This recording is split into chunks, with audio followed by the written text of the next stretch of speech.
So today, we'll still be talking about Jacob, Genesis chapter 29 through 31. 29 through 31. Okay, so where is Jacob going? Who knows where Jacob is going? Where is Jacob going? So he was in Canaan, right? He was in Canaan?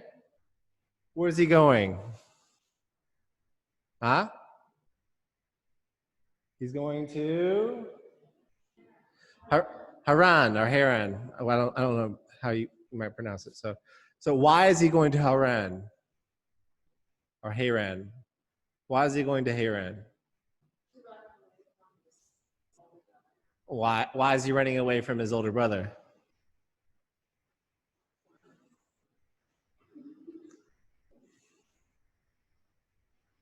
Why is he running away from Esau?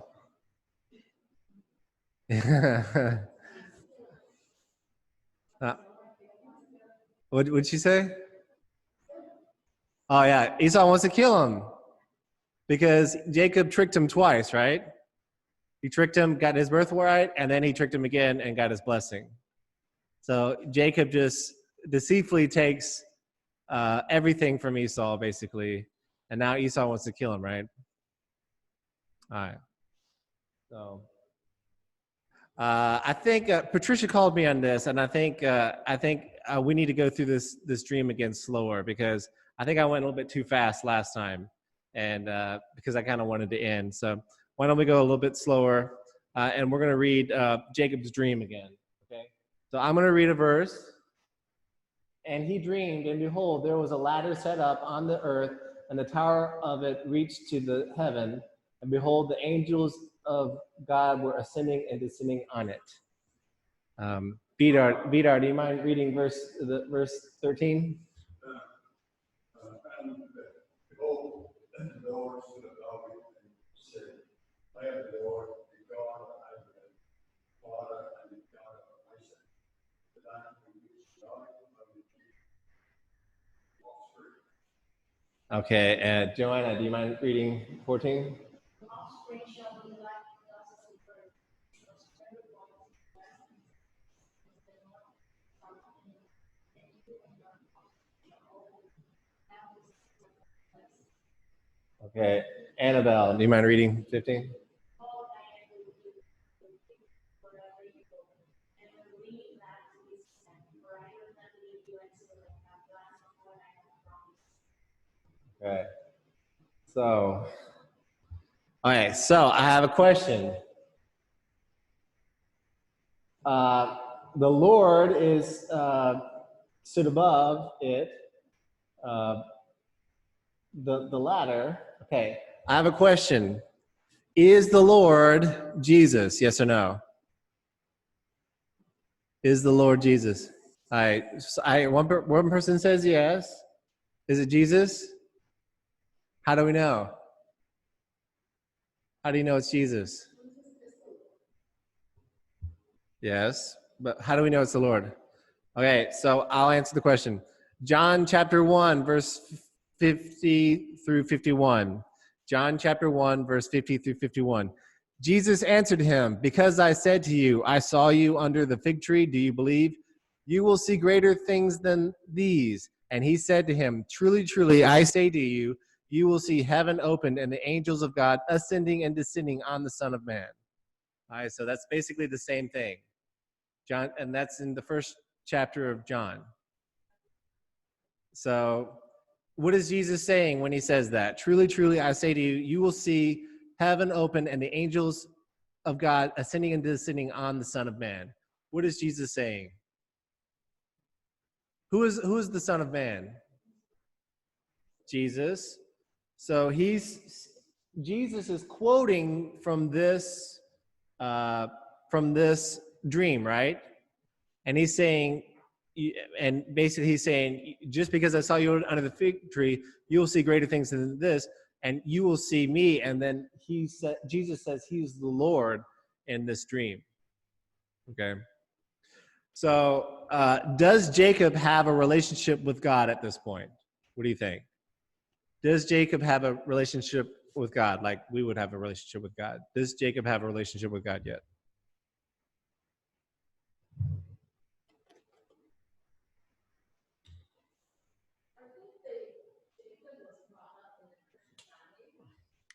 Yeah. Uh-huh.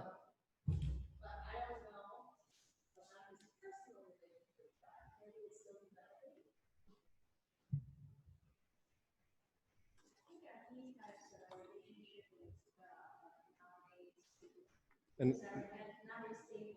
yeah.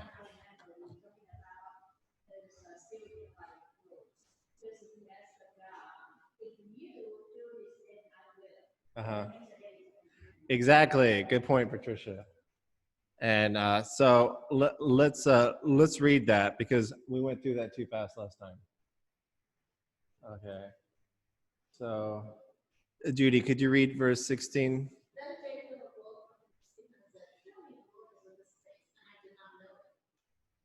Okay. Jackie, can you read verse 17?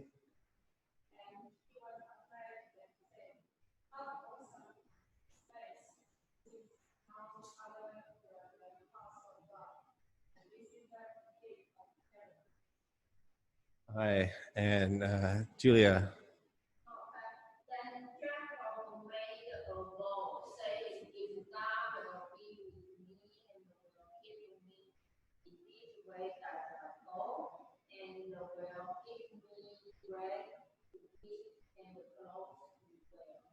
Hi, Patricia.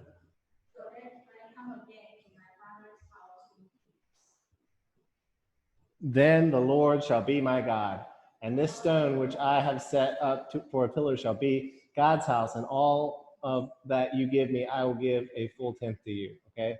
So does Jacob have a relationship with God like Isaac did and Abraham at this point? Not yet. He's going to test. He's going to do what?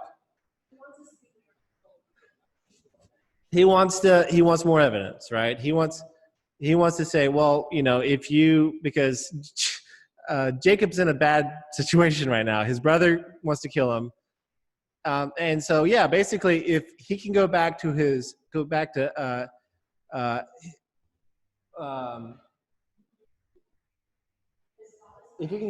father's house in peace, then the Lord shall be the God. Basically, kind of impossible right now because his brother wants to kill him. The manly brother, like the strong, hairy, manly brother. And so the weak. Yes, he's using if. That's right. Okay. So, and this is Haran. We've seen this ever since Abraham. So this is just a picture of Haran. Some ancient structure in Haran. Oh, she called me. Sure.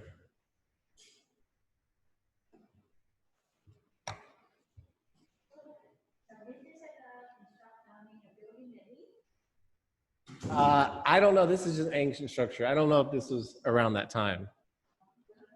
So, okay. So now, what happens next? Let me talk to you a little bit before we're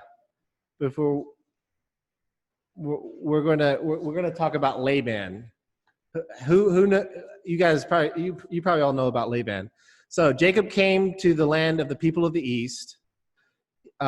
There he saw a well and flocks of sheep. Jacob said to the shepherds, "My brothers, where did you come from?" They said, "We are from Haran." He said to them, "Do you know Laban, the son of Nahor?" They said, "We know him." He said to them, "It is well with him." They said, "It is well, and see, Rachel, his daughter, is coming with the sheep." Okay, so this is now Jacob is right here, okay? And what's significant about Jacob being here? Why is Jacob here? Jacob's here because Abraham was from Haran, right? Abraham was from Haran. Abraham was told by God to come to Canaan. And remember, Abraham sent a servant for Isaac to go get Rebekah, and now Jacob is going to Haran. So they have a long history, right?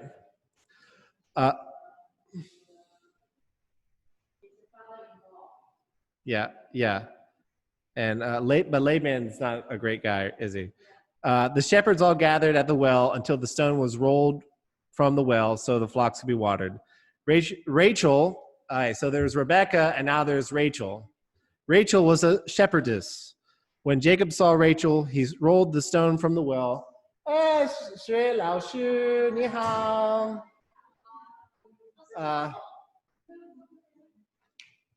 他是我的中文老师。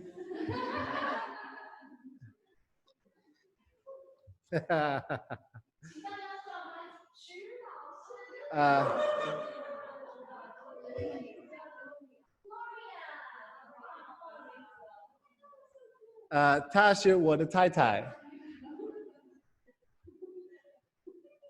So I don't want to embarrass you too much, but we're happy that we're happy here. Okay. Okay, so Jacob kissed Rachel and wept aloud. Jacob told Rachel that he was her father's kinsman and that he was Rebekah's son. And she ran and told her father. Immediately, Laban ran to meet Jacob and embraced him and kissed him and brought him into his house. How do you think they felt now that Jacob is in Haran with Laban? How do you think they feel? Oh, chapter 29, Genesis.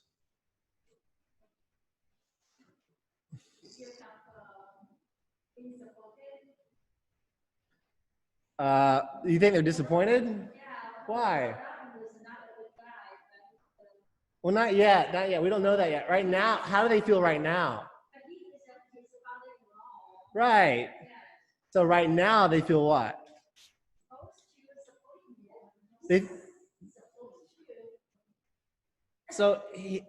Jacob's never been here before, right? He's always been in Canaan. And so there's this is my family. So imagine your parents are from Taiwan, but you were born in, America, but then you came back to Taiwan, and then there's some kind of understanding. You know, this is kind of my culture, this is where I come from, this is my family, and then you come meet your extended family. This is how he feels right now. He feels really good, right?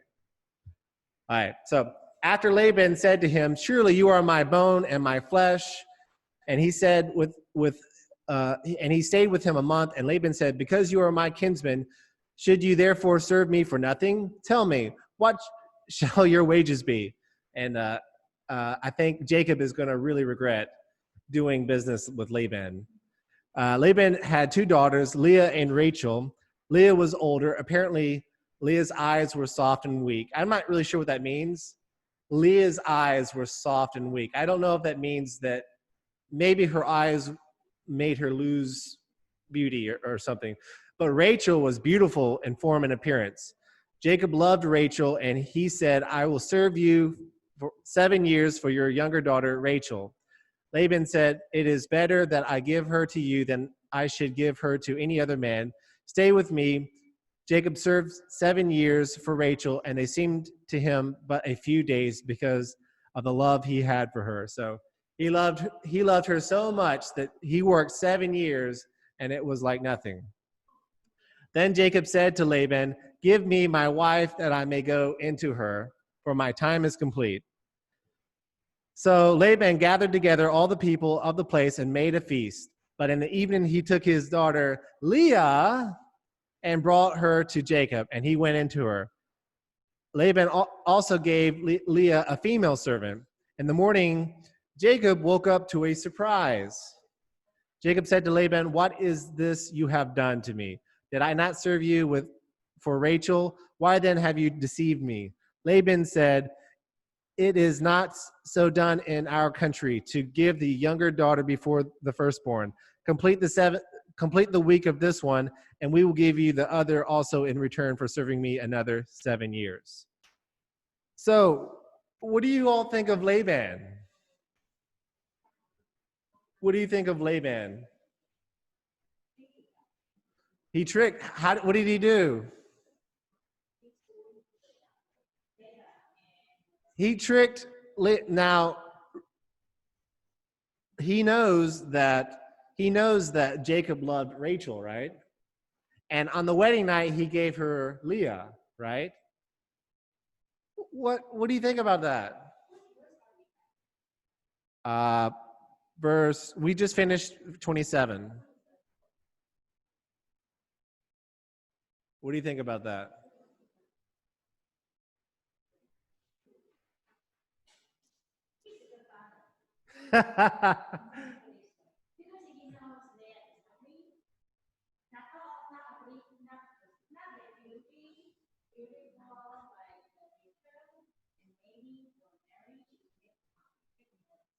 Maybe he's a good father, but I think if you look in the context with other things he goes on, Laban is always trying to trick Jacob, isn't he? It's not just this one thing. And Laban just wants to say, what is Jacob is blessed, right?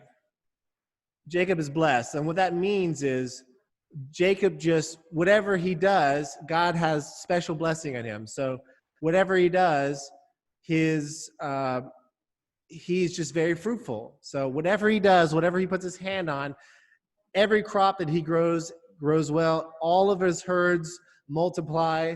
He is just very special. And Laban wants him to do what? Laban wants him to work for him forever, right? Laban is, what is Laban to Jacob? I need to look it up.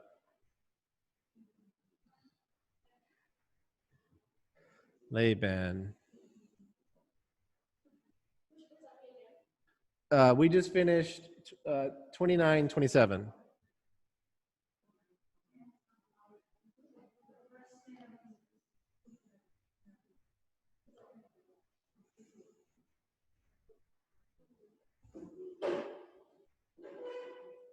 Judy, what is Laban's? Laban is the brother of Rebekah. Laban is the brother of Rebekah. So Laban is Jacob's uncle, right? Okay. He's the uncle. I had to look it up. So his uncle, but Jacob is, because he's got the blessing, the Esau didn't lost, he's got the blessing. So no matter what he does, he's got extra blessing, no matter what he does. And Laban sees that, right? So Laban wants to keep him forever. And so that's probably, maybe he loved Leah, maybe he loved Leah, but also more so he wanted to keep Jacob working for him forever because he can accumulate his wealth, right? He can increase his wealth. Okay.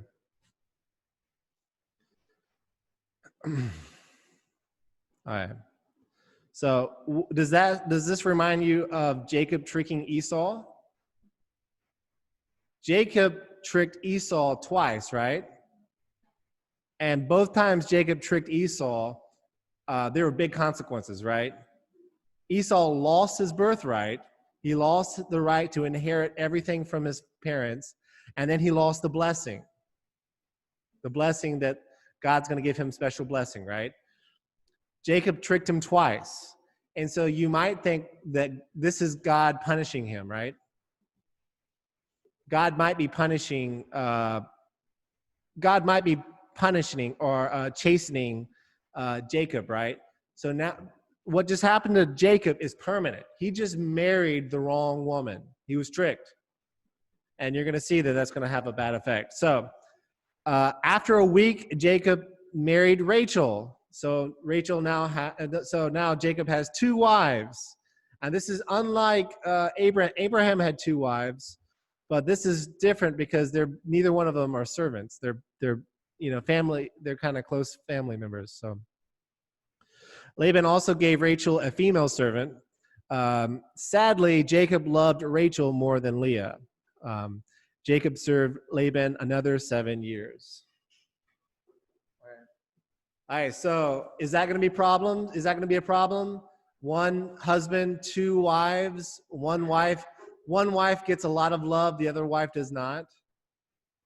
So Judy and I, one of the things we like to do, we like to watch documentaries about Mormons, and they have many wives.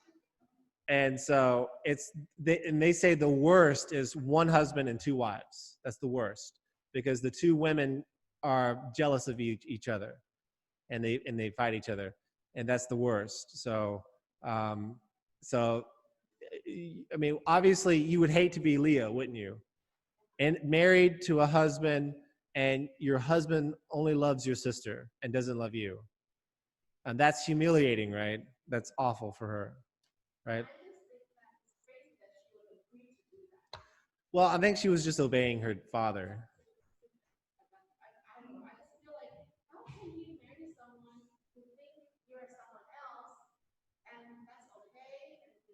Well, Laban's really good at tricking people, isn't he? He tricked Jacob. He's probably tricking everyone. He probably tricked his daughter.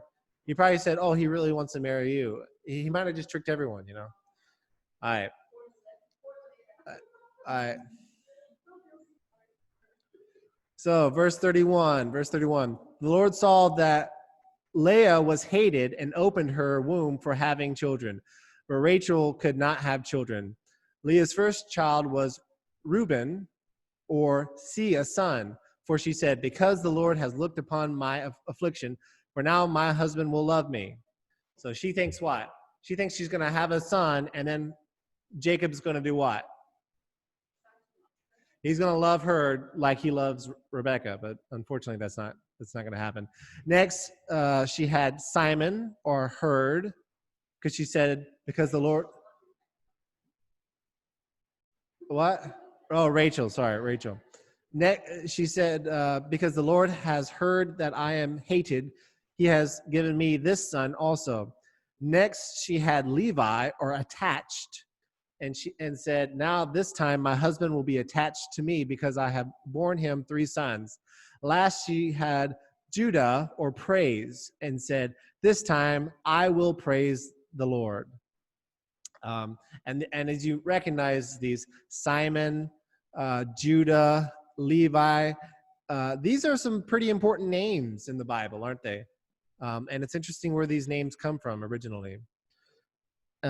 Finally, so every time she thinks, I'm going to have another son and my husband will love me. But, and at the end, what does she say? This time I will praise the Lord, okay? What do you think happened there?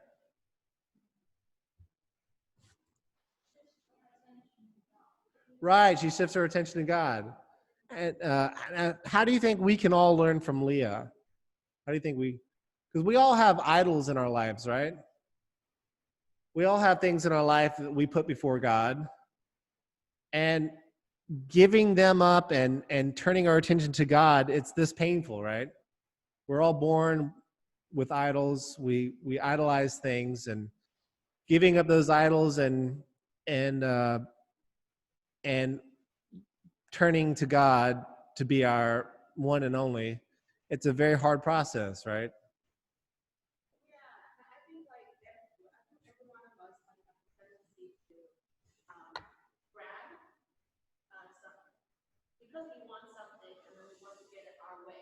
Right.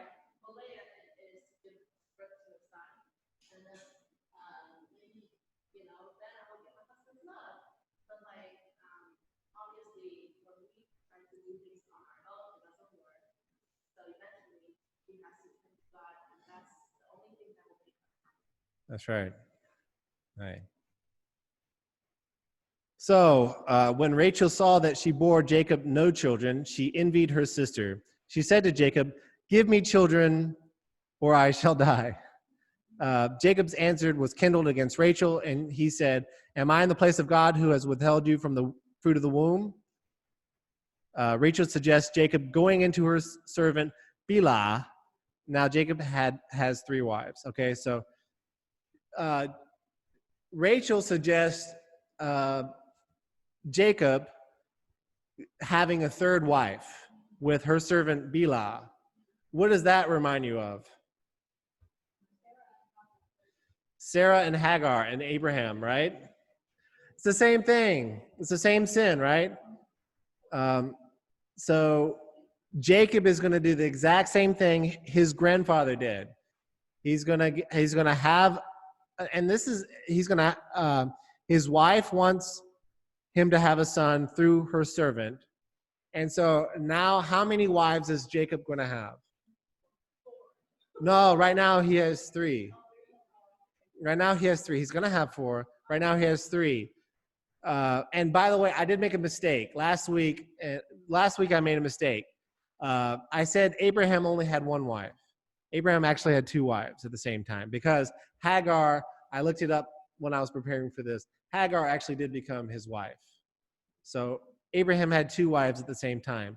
But it wasn't like, it was like a servant, like a wife that he loved, and then the servant that he did that from a lack of faith, right? So, and then that's what this sin actually is, right? This is, they're going to commit a sin. They're going to have another wife, and now he actually has more wives than his brother Esau, who was rejected the blessing. And so, and this ultimately, this is a lack of faith, right? That's ultimately the biggest sin is I'm not trusting in God. Okay. Bilhah gave birth to a son. Rachel said, God has judged me and has also heard my voice and given me a son. Therefore she called his name Dan, or judged. Bilhah had a second son. Rachel said, with mighty wrestlings I have wrestled with my sister and have prevailed. So she called his name Naphtali, or wrestling. Okay, I don't know if she's really prevailed, but she thinks she's won against her sister because she's got sons now through the servant who's another wife. When Leah saw that she had ceased bearing children, she took her servant Zilpah and gave her to Jacob as a wife. Now Jacob has how many wives? 4 wives. Jacob had 3 wives, and now he has 4 wives. So Jacob is married to Rachel, Leah, Bilhah, and Zilpah. Zilpah gave birth to a son. Leah said, good fortune has come. So she called his name Gad, or good fortune. Zilpah gave birth to a second son. Leah said, happy am I, for women have called me happy. So she called his name Asher, or happy. So what do you think about Jacob's big family? Huh? What happened to what? Oh, I don't understand. What?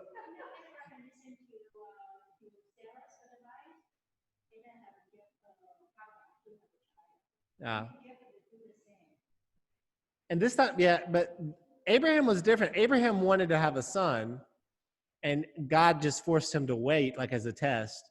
But these women, he marries 2 women, and now they want to out have sons, so the husband will love them more. And so it's just a mess, isn't it? Some people say that the Old Testament promotes having more than 1 wife. Do you think so? This is a miserable experience probably for everyone. Could you imagine sharing a husband with your sister? Be terrible, right? Especially what if your sister has made more sons than you, gave birth to more sons, or your husband loved your sister more than you? Isn't that unbearable? Yeah, it's terrible, isn't it?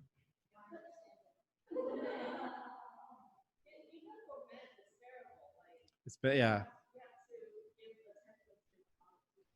Yeah. We watched the Cody. Yeah, because we watched a Mormon documentary, and a guy had 4 wives. So every day he goes to a new wife, and every wife is looking for, okay, this is my 1 or 2 days a week I spend with my husband. So she's expecting lots of attention, and the guy is just exhausted. And so it's just a miserable time.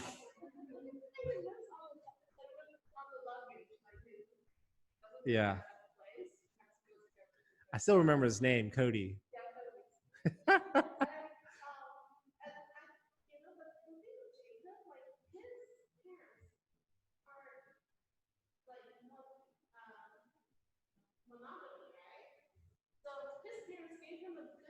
Right. Yeah, so Laban tricked him, and maybe when he had Leah, maybe he should have just said, "Oh well, I was tricked, but this is then I'll just." But he wanted Rachel, and then the 2 more servants. So now he's got 4. So he's got twice as no. Esau has 3 wives now, right? So he's got more wives than Esau at this point. But he didn't do it. Esau, he was just very perverse, I think. But Jacob is tricked, and then he's pressured by his wives to get married, because the sisters are trying to outdo each other. They're competing with each other, right? Okay. In the days of wheat harvest, Reuben went and found mandrakes in the field and brought them to his mother Leah. All right, these are mandrakes. Mandrakes is a bad name, I think, because it's kind of like a feminine flower. It's something a son would pick for their mother, or you might. It could be a romantic flower, like if you wanted to buy something, give some flowers to your wife or something. It's kind of a feminine flower. I think mandrakes is not the best name, but that's what it is, mandrakes. Rachel said to Leah, please give me some of your son's mandrakes. But Leah said, is it a small matter to you? You have taken away my husband. Would you take away my son's mandrakes also? So Rachel wanted Leah's mandrakes because Rachel thinks they're pretty, and so Leah says, you've already taken away my husband, and now you want my mandrakes? So you could just tell the family is not very happy. So Rachel said, then he may lie with you tonight in exchange for your son's mandrakes. When Jacob came from the field in the evening, Leah went out to meet him and said, you must come in to me, for I have hired you with my son's mandrakes. So Leah made a deal for mandrakes. This is a really bad marriage. You did a deal with giving Rachel mandrakes so that Leah and Jacob can have a night together. So he lay with her that night. God listened to Leah, and she conceived and bore Jacob a 5th son. Leah said, God has given me my wages because I gave my servant to my husband. And I seriously doubt that, but I seriously God has given me my wages because I gave my servant to my husband. I seriously doubt God wants that. But so she called his name Ischar, or wages. And Leah conceived again, and she bore Jacob a 6th son. Then Leah said, God has endowed me with good endowment. Now my husband will honor me because I have borne him 6 sons. So she called his name Zebulun, or honor. She also bore a daughter named Dinah, which means judgment. Then God remembered Rachel, and God listened to her and opened her womb. Now Rachel is about to have her 1st son. She conceived and bore a son and said, God has taken away my reproach. And she called his name Joseph, or may he add, saying, may the Lord add to me another son. So Jacob didn't have to marry those 2 other women, right? So it was kind of another test, and obviously Jacob failed the test, and the wives failed the test. God opened her womb, right, and so gave birth to Joseph. So it was unnecessary to have the two servant wives. Who, according to the Bible, who is the one that helps the women give birth? Who is the one who helps the women give birth? Who helps the women give birth? God, right? The credit goes to God, right? It's not. It's a miracle, and Jacob has special blessing, and they have a relationship with God, and God's the one that opens the womb and closes the womb, and God's the one that has all that can do these things. Okay. So now we're on. I think we're still on. I think we're in chapter 30. Chapter 30, verses 25 through 32. If you're trying to keep up. After Joseph, Jacob said to Laban, "Send me away that I may go to my own home and country. Give me my wives and my children for whom I have served you, that I may go, for you know the service that I have given you." We already know that Laban is a tricky and selfish person, right? Laban realizes Jacob is blessed by God, so he wants Laban to stay with him to work, because Laban is getting rich just having Jacob's blessing there. Laban offers to pay good wages. Laban's livestock has grown since Jacob began working for him. Jacob and Laban work out a deal. Jacob will pass through Laban's flock, removing from it every speckled and spotted sheep and every black lamb, and the spotted and speckled among the goats. So Jacob is going to go through all the flock of Laban's, and he's going to make a deal. He's going to say, all the animals that look like this, spotted, all black or speckled, all the animals that look like this, Jacob's going to take, and all the other ones will be Laban's. Okay, that's the deal. So do you think Laban's going to honor this deal? No, probably not, right?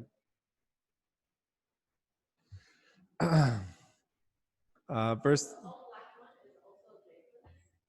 Yeah.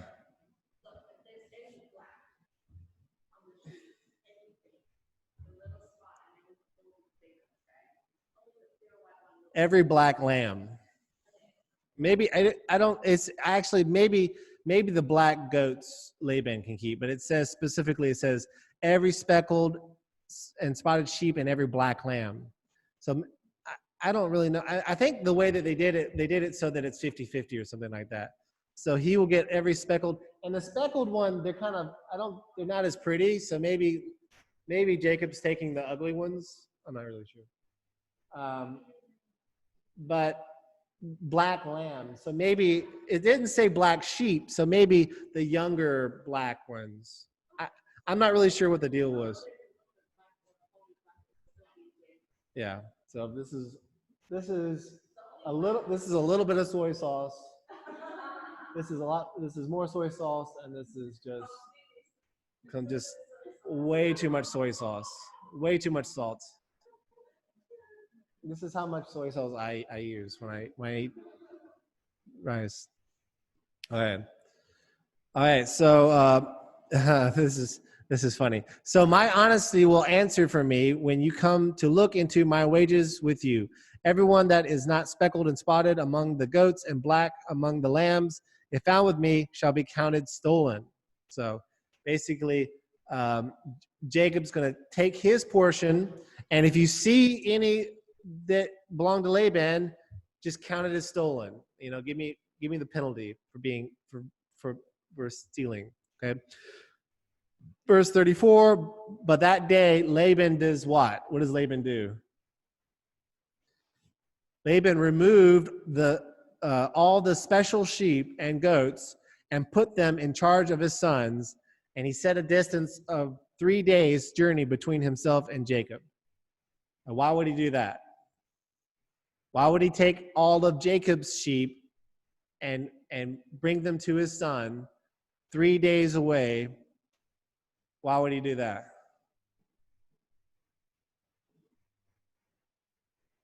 Why would he do that? Takes away all of Jacob's sheep. And it's not clear if he's just taking advantage of Jacob or he doesn't want him to leave. Now one thing, Jacob's blessing is not the same as every Christian's blessing, right? Jacob has a special blessing because God told him he will be a kingdom. This is going to be Israel. So you shouldn't expect every Christian to have the same blessing. This is a specific blessing. They're going to have a kingdom with people, animals, wealth. This is a special blessing. So Christians don't necessarily get the same blessing. This is specifically Abraham, Isaac, Jacob, Joseph, that group of people. So Laban takes all the sheep and basically steals them. Just steals all of Jacob's. And so Jacob will leave with nothing, basically, if he does this. Then Jacob took fresh sticks of poplar and almond and plane trees and peeled white streaks on them, exposing the whites of the sticks. Apparently, these sticks help the animals with breeding. Today, farmers just inject the animals with hormones, but this was back in the day. Maybe God told Jacob to do this. He set the sticks in front of the watering troughs where the flocks came to drink and breed. When the animals with the sticks bred, they would miraculously produce spotted and speckled offspring. And so this is a miracle, okay? They don't produce spotted and speckled offspring because of the sticks. They produce the spotted and speckled offspring, just a miracle. God's going to do a miracle. And then with these animals, he faced the animals so they would mate with the spotted and speckled animals. And he did this with the stronger animals, but not with the weaker animals. So through this process, Jacob gets most of the animals. Okay, he gets this process. He greatly increases his numbers. So Laban's going to have fewer and versus more through this process. And this starts the final chapter 31. Now Jacob heard that the sons of Laban were saying, Jacob has taken all that was our father's, and from what was our father's he has gained all this wealth. And Jacob saw that Laban did not regard him with favor as before. Then the Lord said to Jacob, return to the land of your fathers and to your kindred, and I will be with you. Okay, so Laban is what? How does Laban feel?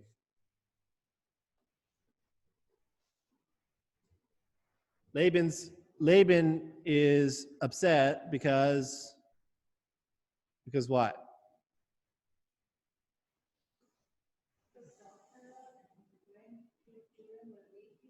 Well, he doesn't know about that because Jacob has just made him inherit, just turned all of his flock into this, right? So now Jacob's going to have lots of flock. And so he's gained all the wealth. And now Laban's upset, and the sons are upset as well. So basically, this is sad, right? Because now his family, this is, imagine you're Taiwanese and your parents are Taiwanese, and then you lived here, and then you see your family for the first time, and it's so wonderful because, this is where I come from, but now they're all angry at you. So now Jacob's uncle and all of his uncle's sons are all angry at Jacob. Then the Lord said to Jacob, return to the land of your fathers and to your kindred, and I will be with you. So now Jacob's going to go back to Canaan. So he's going to go back to Canaan down here. Okay. So Jacob tells Rachel and Leah that Laban no longer likes him, but the Lord but the God of his father has been with him. He told them to serve their father with all. He told them he served their father with all his strength, but Laban cheated him and changed his wages 10 times. But God did not permit him to harm Jacob. He tells them who the God miraculously. He tells them that God miraculously helped the animals produce spotted and speckled offspring. Jacob really gives all the credit to God for his success, God's blessing.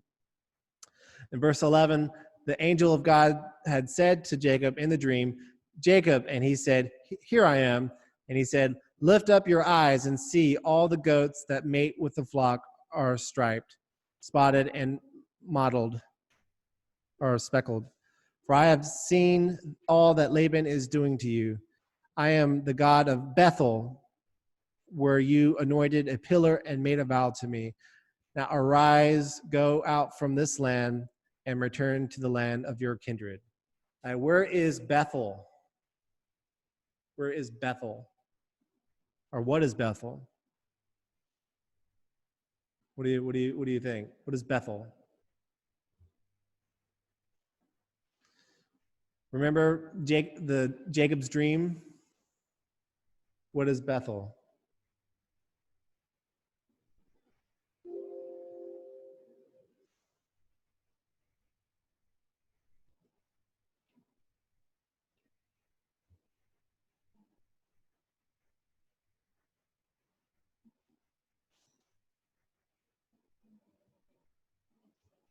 So when Jacob got his dream, he called. When Jacob had the dream, he named the location where he had the dream Bethel, right? And now the Lord says, I am the God of Bethel. All right, we're almost finished. Verse 14, Rachel and Leah realized there is no more wealth with Laban for an inheritance. Laban regards them as foreigners and mistreated them, according to them. Now they have all the wealth, so they say, whatever God has said to you, do. So Jacob and his big family and animals left on camels back to Isaac in Canaan. Jacob did not tell Laban he was actually fleeing from him. Rachel also stole her father's household gods while Laban was shearing sheep. I thought these people were godly people, but they do have household gods at this point, which is not great, right? Have household gods. All right, we're almost finished. One more page. After 3 days, Laban was told Jacob had fled. So he took his kinsmen and with him and pursued him for 7 days and followed close to him and followed close after him into Gilead. Is it Gilead or Gilad? Gilead? I don't know. What is it? Gilead? Anyway, this is in modern day Jordan. So over here somewhere, maybe here. Modern day Jordan. I couldn't give you a picture of it because it's a very big area. I'm not really sure exactly where it is. God came to Laban in a dream by night and said to him, be careful not to say anything to Jacob, either good or bad. Laban overtook Jacob. Laban asked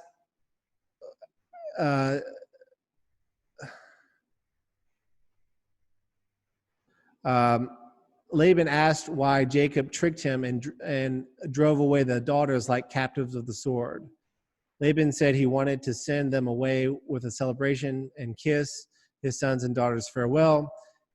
He is careful not to harm Jacob because of the dream. Okay, so Laban understands Jacob wanting to go back to Isaac, but not why he stole his gods. Have you ever worked with someone like Laban? Have you ever? I mean, there's a lot of people like Laban out there, right? Someone who's always kind of I don't know. Does Does anybody want to share an experience that they've had someone like Laban? I know I'm reading a lot from this, but the story kind of forces me to do it.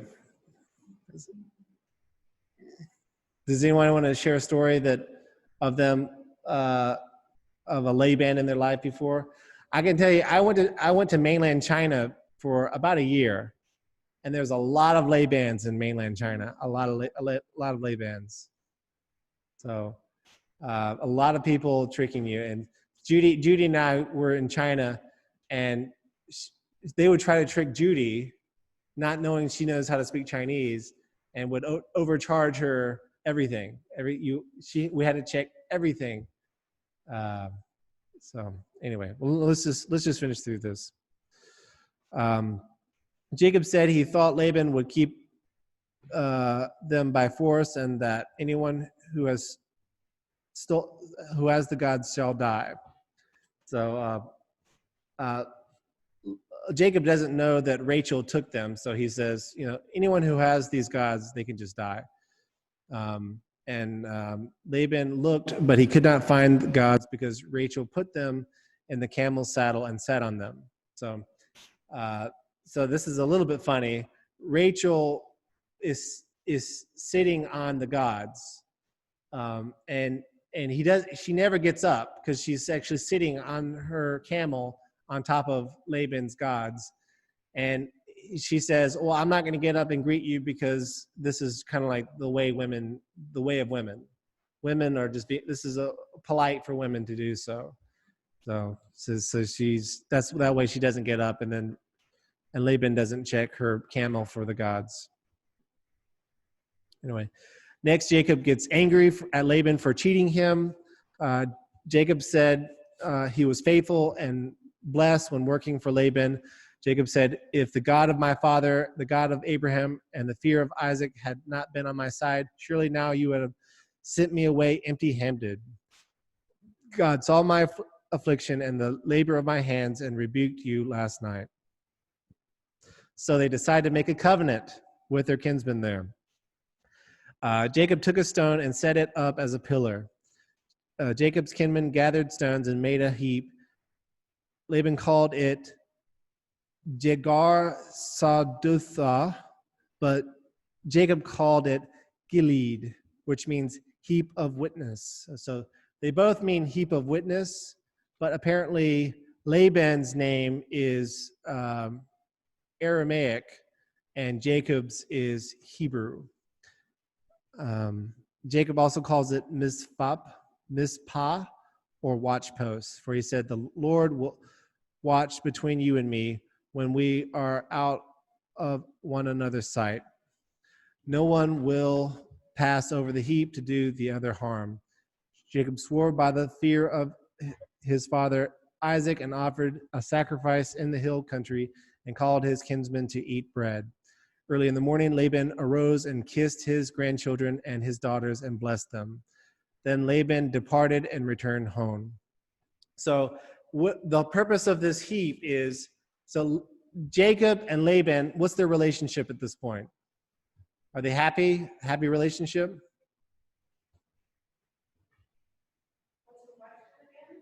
Are Jacob and Laban, are they happy with each other? No. So what is the covenant there? The covenant is they make a heap, and they basically, with this heap, they say, we won't cross. So they make a heap in the middle. So, and this is really sad, right? Because Laban is Jacob's kindred. It's his uncle. But they have a bad relationship now, so they basically make this heap, and they say, okay, I will stay on my side, you stay on your side. And so now Jacob has to do what? He has to go back to Canaan with Isaac and everyone. All right? Okay. And then they make a sacrifice. This is the last question. Last question. I know some of you are very tired. Last question. What is the history of sacrifices in Genesis? What was the first sacrifice? First sacrifice is what? What was the first sacrifice? What? Abraham, the first sacrifice was Adam and Eve, right? Adam and Eve sinned. Adam named his wife, and then God killed animals and clothed them. That's the first sacrifice. What was the second sacrifice? What's the second sacrifice? What's the second sacrifice? Anybody know? Abel. Remember Cain and Abel? God had regard on one sacrifice and no regard on the other. Second sacrifice. Third sacrifice was Noah. Someone said it. And then I think the fourth one, now I think there are other sacrifices going on at the same time. But in the Bible, the fourth sacrifice, I think, was, as Patricia said, Abraham, sacrificing Abraham. Abraham made sacrifices. Isaac made sacrifices. And now Jacob is making sacrifices. What do these sacrifices point to? They point to Jesus. How do they point to Jesus?